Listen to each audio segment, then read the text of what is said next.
but it is still technically 9:04 on the clock, and so it is 9:04 day and an opportunity to continue to celebrate on this Thursday edition of Jacksonville's Morning News. Thank you so much for being here each and every weekday on 104.5 FM and streaming on all devices. Rich Jones, Christine Bellino, live on location at the Jax Chamber, and thanks to the Jax Chamber for hosting us really on the front porch of downtown Jacksonville. And every time you're here and you look out and you can see the One Call building and you can see all of the Main Street Bridge and all the traffic coming into downtown, and you just know that there's business being done, that there's growth that's happening, and we see the cranes that are going up with the development all around the community. We're fueled by Martin Coffee. We had Ben Johnson, who was here earlier this morning, and you can smell the grounds in the air. It's not just the Maxwell House plant, by the way. It's also Martin Coffee, because they're on the other side of the stadium. So you can't just say that that's Maxwell House, actually. It's a locally owned business, Martin Coffee, and a family-owned business in this community. We're joined now by City Council President Kevin Carrico, who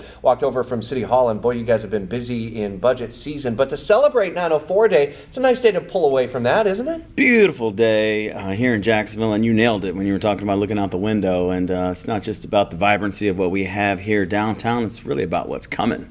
That's what excites me. The cranes you're talking about, it's part of my vision as my presidency to really tap into the future growth of downtown, really make some momentum, continue the momentum, and bring a world-class downtown to Jacksonville, Florida that people can be proud of. How big a deal was the announcement by Publix to go into that Gateway Jax development off West Beaver and Pearl? It's huge. When we talk about downtown, we talk about residents. How many residents can we get down here forever? We've talked about 10,000 as being that number that we really need to be able to start sustaining some of that retail, some of those everyday things that a neighborhood needs. You know, your dry cleaners, your barbershops, things like that.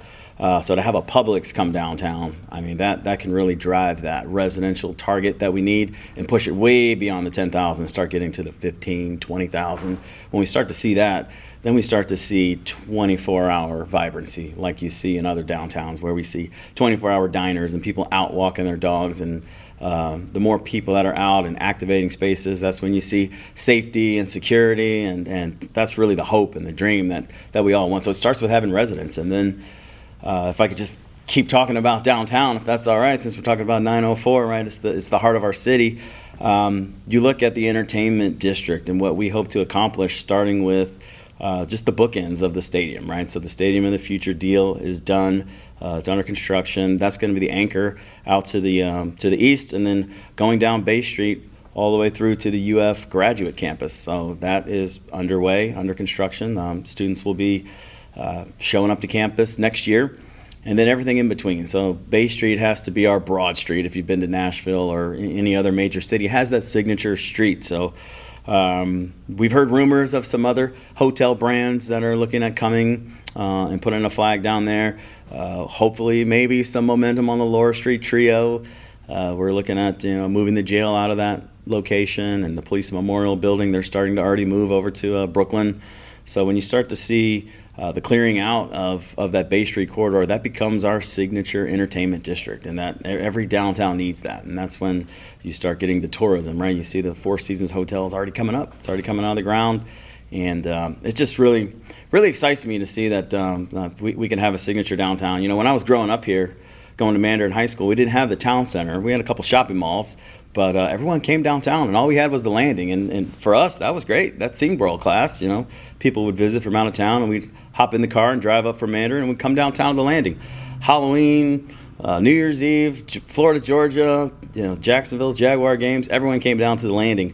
Imagine all the things we can have from that stadium all the way to the grad campus, and how many people could come down here, and how many people could, I say, watch out Orlando, watch out Tampa, watch out Miami. We're going to clip everyone coming down 95. They're going to stop right here because we've got the beaches, we've got the river, we've got the infrastructure, we've got the southern hospitality, we've got the culinary scene coming alive. We've got so many things in Jacksonville to be proud of, and I'm just excited. I'm going on a rant here. I'm sure you guys want to talk about other things. From Bay Street and the beaches all the way to other parts of Northeast Florida, so much of what happens in Jacksonville does affect other counties, St. John's, Baker, Nassau, obviously Duval.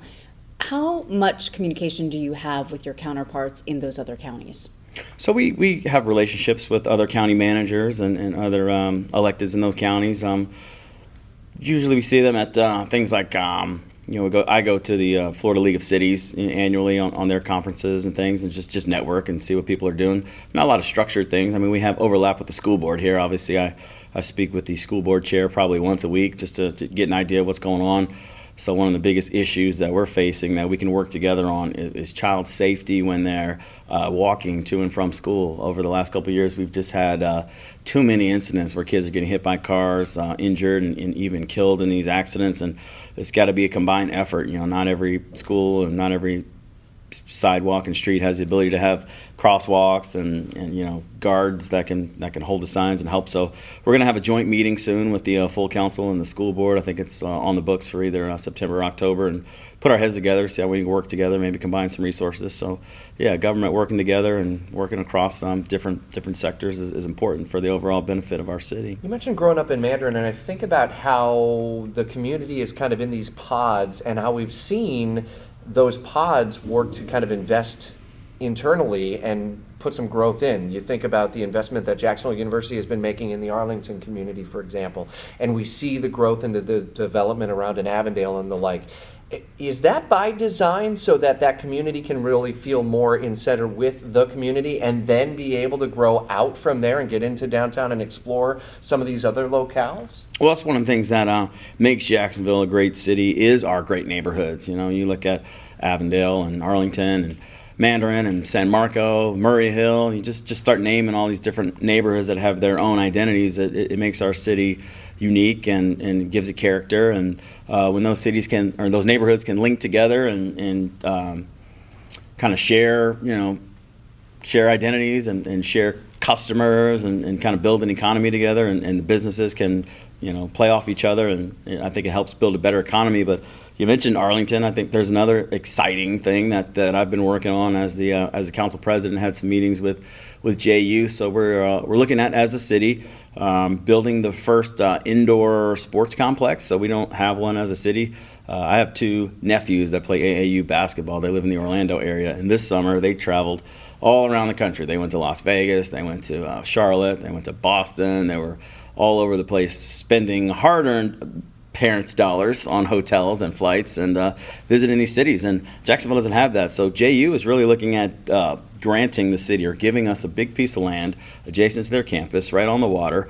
So the city would then develop that into an indoor sports complex, and then JU would partner with the public sector, or the private sector, to start building hotels and retail around that area. And I think that could really be a big presence in bringing back that Arlington area. There's been some great development on the southern end of University Boulevard, where they've got the new Winn-Dixie there, and kind of revamped that shopping center right when you come off of the Arlington Expressway. So that gateway there is opened up, and to see an indoor sports complex come to Jacksonville, like these are just some of the things that are going on behind the scenes in the city that I think are worth sharing to the public, so they know that we've got big things happening in Jacksonville. Would that just be for like AAU in high school, or could that even get to the higher levels? I'm thinking about the location, some of the growth of soccer in the community and the like. I mean, could it tie into that on a bigger scale? So this would be an indoor, so it would be basketball, volleyball, pickleball, all the things that you can do indoor. The court could convert, so it would be largely for youth sports. It could be for college sports, for tournaments of all levels. So it could be for local organizations using it. It could be for people traveling in. But when you look at the numbers of these things, the amount of sports travel tourism dollars that come in from having a sports complex like that, the economic impact is far exceeds the cost of developing and building something like that. What's the timeline on that getting off the ground? Before the end of your presidency? I hope that we have some kind of a deal inked. Obviously, we're not going to cut a ribbon Right. By that, but we put dollars in this year's budget in the CIP, which is the capital improvement plan, to get some of the plans and design done.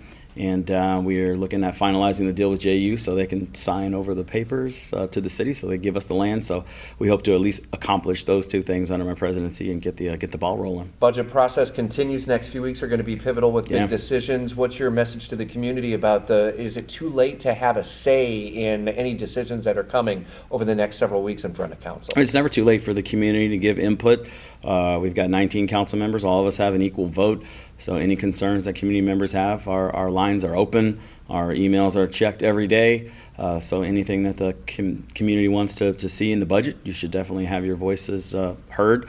It's been a long process. The Finance Committee has put in about 36 hours before yesterday's Finance Committee meeting. So add another 5 on top of that. We're over 40 hours and going through line by line by line a $2.1 billion budget that was proposed from the mayor to the city council, because that's our authority as the council to approve that budget. So we're ready to take that to the full council now, and we'll see. At the end of the day, do you have the votes on the property tax cut you want to see? I think so. I don't count votes. That's not my job. I just give out the message and what I think and why that tax cut is a good thing. I think citizens deserve some relief.